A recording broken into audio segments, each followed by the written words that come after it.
Hello students, this is Dr. Deb Watry giving you a quick, hopefully a quick review of week 3. Some of you look at this ahead of time, so I want to make sure I get necessary information for you for writing that chapter 1.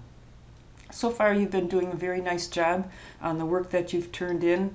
Your city training should be completed and you've got your idea selection. You are now collecting research for your topic and sorting that out and reading through it.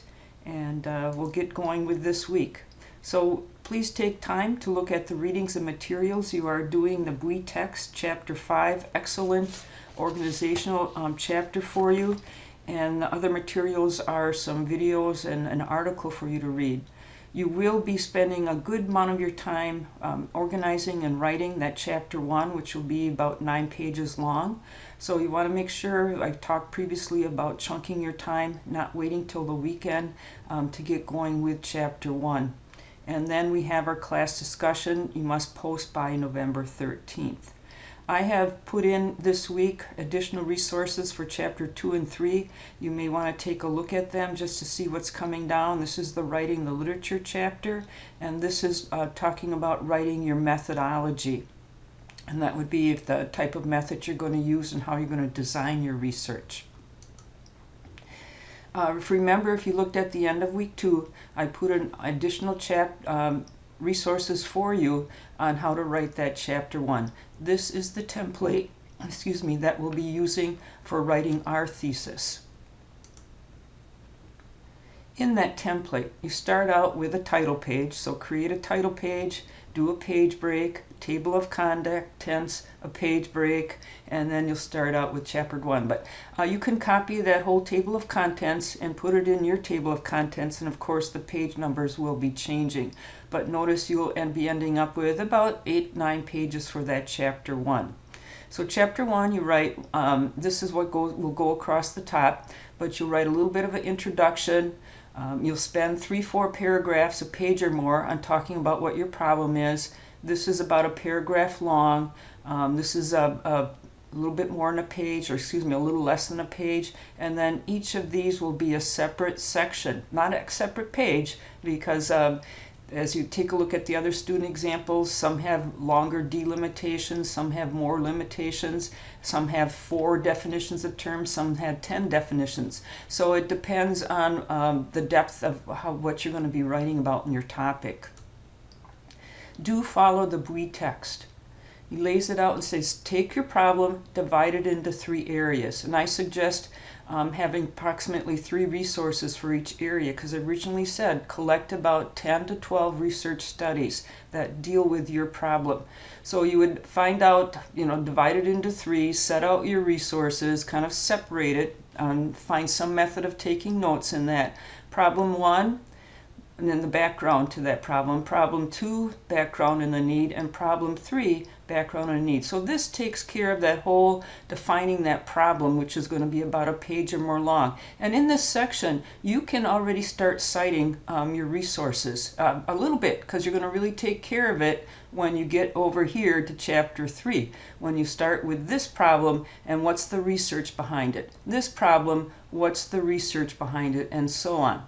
You have to prove to your readers that you've thoroughly researched your topic and that there has been research already done in your topic area. So this makes your research more valid and credible when you can lay the foundation of research that's gone before you. So right at the top, notice the spacing. It says here double space. So even though this isn't double space, each section is going to be double space. And notice the spacing between these. All your subheadings are left margin. So you start out with chapter 1, introduction, and I believe BWE says write out chapter 1. Okay, and I would suggest that too. It looks a little bit better than a number here. Start out with a 1 or 2 paragraph introduction. If you find a suitable quote, that's good to put in there. If you have one person you thought is a stellar researcher, pull out something from them. You're going to just generally do a statement of, that the background, a little bit about your topic here. Do not put a subheading here. You just do your 1 or 2 paragraphs and then go into your statement of the problem. This is where you're going to have multiple paragraphs because you need 3 sub areas. So this is going to be about a page long. Again, all double space. The purpose of your study, about a paragraph. And this is an error in the format because your study is all done. So you're not going to say is. The purpose of the study was to, because this your study, you write it as if your study is already completed. So we're going to be focusing on past tense. Now, if you are doing a survey, if you're doing a checklist, you probably are going to be doing qualitative.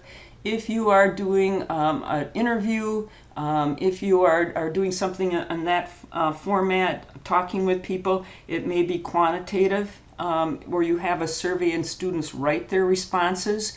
Then it would be quantitative. Then you'd have, excuse me, I mixed it up and I'm so sorry. Qualitative is more personal. Quantitative deals with numbers. So the WeText has a lot of good information on that. If you're combining, and I've suggested to almost all of you, need more than one source of data, more than 2 or 3 ways that you're going to collect evidence to have a strong research base. So you might have what's called a mixed method. So you'd say the purpose of this mixed method study was to, okay, and then you talk about some of the things that you did in your study.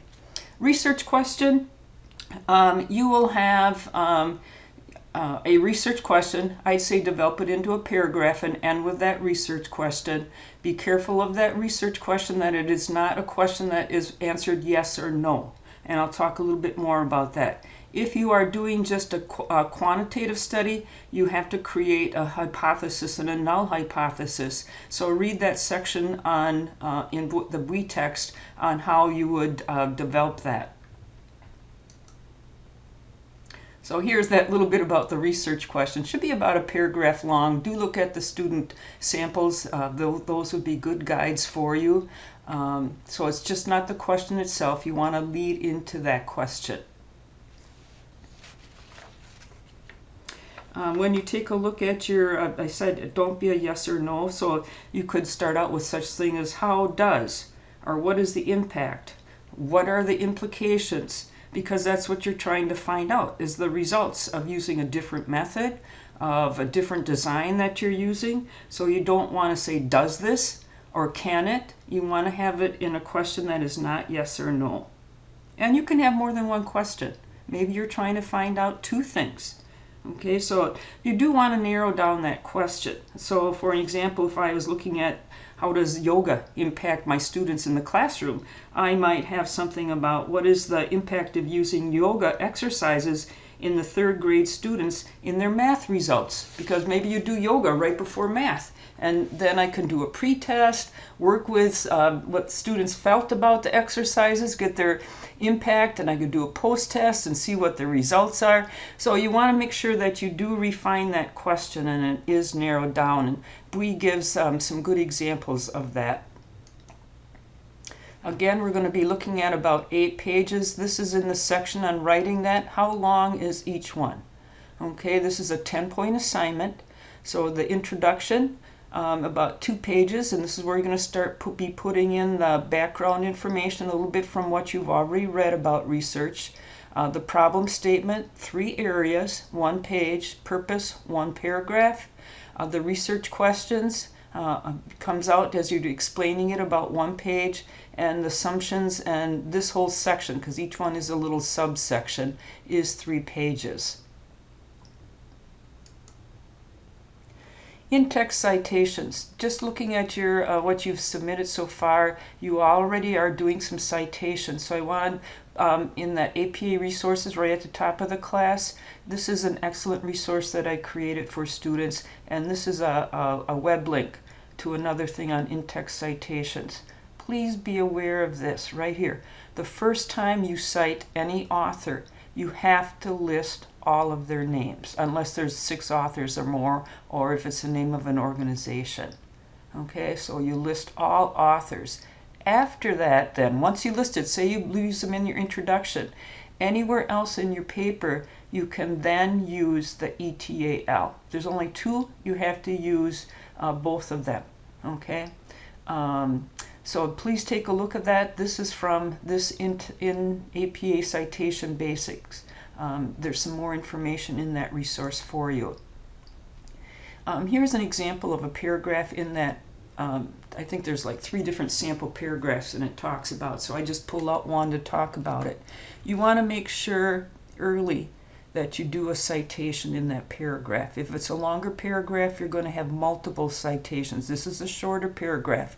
So I put it in the beginning so your reader knows right away that this is information from here, because we know this information right here is not something you know. Where did this come from? You have to lead the reader into it, and then at the end of the paragraph you cite it again. Now if you get a draft back and you see something like this in your draft, that means I'm looking for you to put a citation in there. You're missing that important piece. So take your time to do it now so you don't have to go back and do it as I look at your rough draft. This is an example of a source that's cited twice in the same paragraph. In this resource, there's some other examples of what if you use a paragraph and you have more than one author cited. So take a look at this resource for you. Please note this. Any resource that you cite in your paper must be listed in your references, and vice versa. Nothing can be in your reference that you haven't cited in your paper. So that's one of the things that I check for your APA format, that these 2 things match up. Verb tense. This is always, because it's a different type of elevated writing, we want to make sure that you get verb tense. Many of you will write like, because your study is just starting, so this research studies, and we're taking a look at, this is going to be a published piece of writing, and you have to always think the research is completed. I'm writing it as if I'm already finished, so we don't want to use studies, we want to use past tense. This research studied. Okay, so keep very aware of using that past tense whenever you can.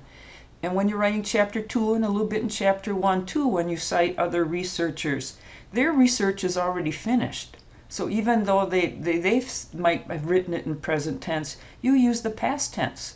So as we take a look at that one before, you would notice that it is written in a past tense. So the results, the collection, it's already been published, it's past tense. Most of chapter 3 and 4 is also written in the past tense. You write it as if your study is completed. So this is just a sample, okay, from that web source that I said of the citation in that list of APA resources. Past tense, study was already completed. Previous research has shown or showed the research is already finished. So do take a look at that website link also. One section you have to write is your definition of terms. You define your key terms, there are complete sentences, and you also have to cite where you got that definition. So when writing your definitions, alphabetize them, use bullet points, not numbers, and then you cite that reference, that source. When you're writing your summary, okay, and this is 1 or 2 paragraphs long. It can be more than 1 paragraph because you want to wrap up that You've written 9 pages, 8 pages. You want a good summary. Okay, so tell the reader what you wrote about. Okay, and you go back and talk about a little bit about the problem, what you're trying to investigate. Be very careful of using first person though in research writing. You would say the researcher or this researcher. But that last sentence of every chapter now, chapter 1, 2, 3, and 4, not chapter 5, will always have a sentence that leads the reader to the next chapter. So you would write chapter 2 provides. Chapter 2 presents. Notice that this can be written in present tense, okay? So that's the last sentence of your summary. That's one of the important things I do look for. Chapters can be taken out of context and be standalone. So you would want a reader to know that this was a part of a chapter and there's more information that's coming, okay? So after every chapter, you're going to do a page break, and I just took a picture of this. This would be centered on the page. This is how your references. It's not underlined, it's not all capped, and it's just references. And remember, this is going to be, I'm going to check very carefully for APA format. And I believe in week 1, I gave you some information, was it last week, on how and examples of making sure that you do APA. And that's one of the resources I put in there for you. Your list of references, I check. They have to match up with something that you've cited in your paper. So anything cited in your paper has to be in your references. Anything that's in your references has to be cited in your paper. When you're doing that reference now, as and let's start right away with that separate page. And once you cite it in chapter 1, go and make sure that it's in your reference page so you know that it matches up appropriately. Some things about this: remember, check for punctuation and year. Titles of articles are not capitalized. Here's an example with a colon where only the first word gets capitalized. Titles of journals get italicized. And remember, this was just a recent change with putting that DOI number, that you need to put this in front of it. So we're going to have it alphabetized, okay, double spaced.